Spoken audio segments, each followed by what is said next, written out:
আসসালামু আলাইকুম গাইজ, সবাই কি অবস্থা, কেমন আছেন? আজকে 4-5 দিন যাবত যাইয়া কাজ নাই, পুরো রুমে অসুস্থ।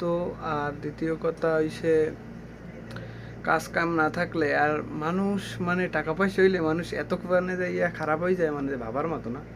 আমি একটা সাপ্লাইতে যাইয়া গেছি, যারা সৌদি আরব আছেন মানে যাইয়া সবাই অবগত আছেন যে আমরা সবাই মানে সাপ্লাইয়ের আন্ডারে যাইয়া কাজ করি, মানে মানে ওদের একটা নির্দিষ্ট যাইয়া কোম্পানি থাকে, সেই কোম্পানিতে আমরা যাইয়া কাজ করি। মানে কাজ করি আমরা, মানে যাইয়া মানে সেম সেম বাংলাদেশের কন্ট্রাক্টরের মতো।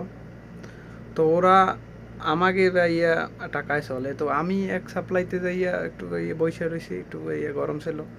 তো আইসা যে আমার যেই থ্রেট মানুষের ভিতর ভাই, আমি লজ্জায় আমার মানে ইয়ে মরিতে ইচ্ছে করছিল।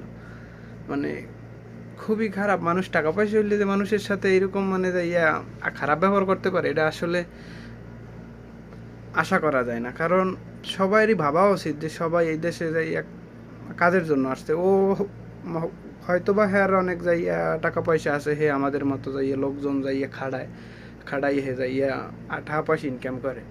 কিন্তু আমরা কিন্তু হ্যাঁ মানে যাইয়া কামার পুত। আমরা এই এই মানে এই পরিবেশে যাইয়া থাই সবাই, পরিবেশে এইরকম। তো এত কষ্ট করে যাইয়া টাকা পয়সা ইনকাম করি, ওদেরকে মনে করো যাইয়া প্রফিট দিই, তারপরও ওরা শালারা মনে করো যে প্রচুর আর কি, মানে যত রকমের মানে যাইয়া অসুবিধা আছে ওই শালারা মানে যাইয়া করে।